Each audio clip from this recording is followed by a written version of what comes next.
Alright guys, since I was 6 years old when I started playing tennis, there was a lot of coaches that used to teach that you have to supinate on your slide serve and you have to just rotate your arm on your first serve, but nobody really talk about pronation, where you have to rotate your forearm out, and obviously your wrist is included in that rotation, but you don't really use your wrist much. It's only the rotation of your forearm. So when I was young, it's like you get a difference between the first and second, so such a big difference that your opponent is just teeing off on the second serve, hitting a lot of winners, and most of the time if your percentage of first serve is too low, you just lose many games. And at a certain point I started learning that you have to pronate on all your serves, and I improved my slide serve and the kick serve as a second serve, and at a certain point I started using them on my first serves as well.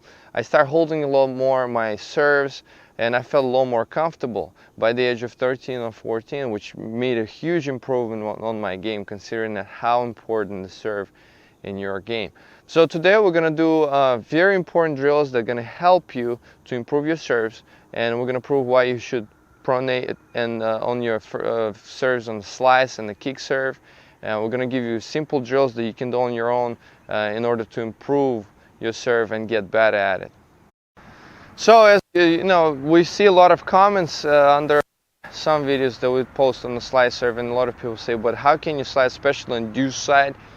How can you pronate and get an angle on that serve? So we're going to take a challenge. We're going to prove to you today that we're going to pronate our forearm and we're going to get that out wide slice on the deuce side, or at side down tee, or even body serves. And we're going to show you all the serves that we're going to do today are going to be slice related, and we're going to see how it applies to what we have been telling you. Alright guys, you're going to see a difference between my serve with supination and pronation. Personally, a supination feels absolutely unnatural, and I'm not sure why people use it and how do they feel natural. But we have a lot of people that come here at different age groups that have that problem, or they just rotate their arm and they don't get enough pronation on it. Some people argue, well, if you do pronation, then actually you can hurt your elbow and this and that and whatever. But as a proof, I'm not even going to argue with you. Just go online and get a slow motion of all the serves. John Isner, Roger Federer, Wawrinka. I mean, just name all the players that you can possibly think of. Good servers though. And see how they're pronating on all the serves they hit. You can type anybody, you're going to see pronation on every serve, and they don't have elbow issues at all. Now you're going to say maybe Djokovic had an elbow issue, but you can see the difference between his serve about 10 years ago and now, where he used to bring his elbow and his racket was extended, and now he's bringing his racket up and he makes a shorter swing. So let's jump into the drills that we're going to do today. Alright, so we're going to try to do a throwing motion, and we're going to stop our arm pronating out to the side fence, so the hand is going to turn completely and you're going to face the side fence. The thumb is going to be down, but we're also going to try to slice a little bit. So as you release the ball, you're going to try to add a little bit of spin so the ball moves away a little bit. So something like that. We're going to try to make sure we can go to the side a little bit and make sure the ball has some movement on it. Now next one, we're going to get a few balls, so we're going to actually hold the racket by the throat. And right now we're not using our legs, we're just going to try to slice the ball. Now, what are you going to do? The difference is if your racket comes, the face of the racket comes flat, then the ball is going to be flat, right? So actually, as you start pronating your forearm and you're coming up, you're going to leave a little bit of an angle on the side. So you're going to try to cut the ball on the side just slightly. But as you get the cut, you immediately start pronating, so you get a little bit more racket head speed, and that's how you're going to get more rotation on the ball in order to get that slice.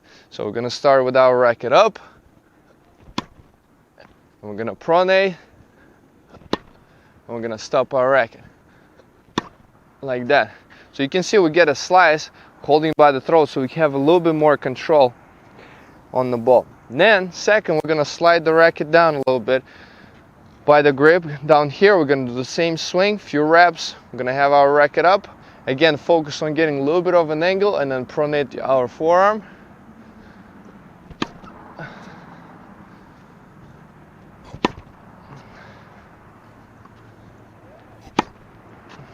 Just like that. Now the following one, we're gonna do full swing, still not using our legs yet. But we're gonna start from down here. Some people like to bring their racket up. Some people like to bring classic.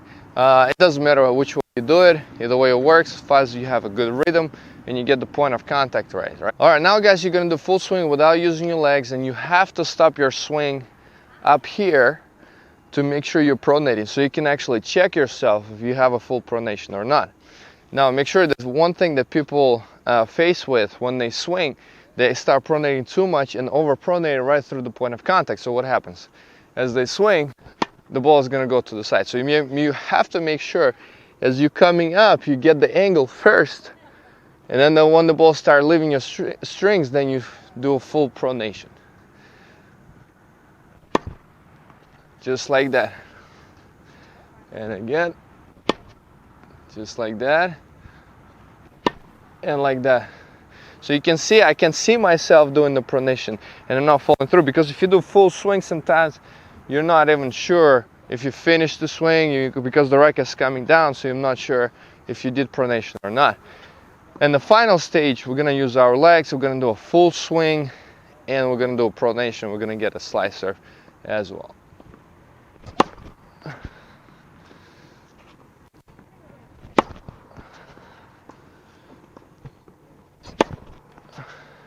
Something like that. So now at the end result, you can see every serve. I'm going to show you slow motion with pronation. You will see that slice, so it will be obvious for you what's the difference between using the pronation and supination. So you can compare it all the time. It's a slow motion, so you can see every single element of the serve and you can see the end result of it. And I hope you guys, it's going to help you.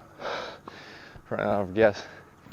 Alright guys, you're gonna see the end result of this video, where you're gonna see a slow motion with the pronation of the slice serve. So I hope you can see the difference between two. Just thumbs up to you guys for watching this video, and like and subscribe to our YouTube channel. Also, we're gonna have a lot of more things coming up in the next month or so. So please look in the link below and you'll see all the good material that will help out your game. There. Well, I'm hitting this kick serve. So that was awesome. No, I'm adding spin, but all right, here we go.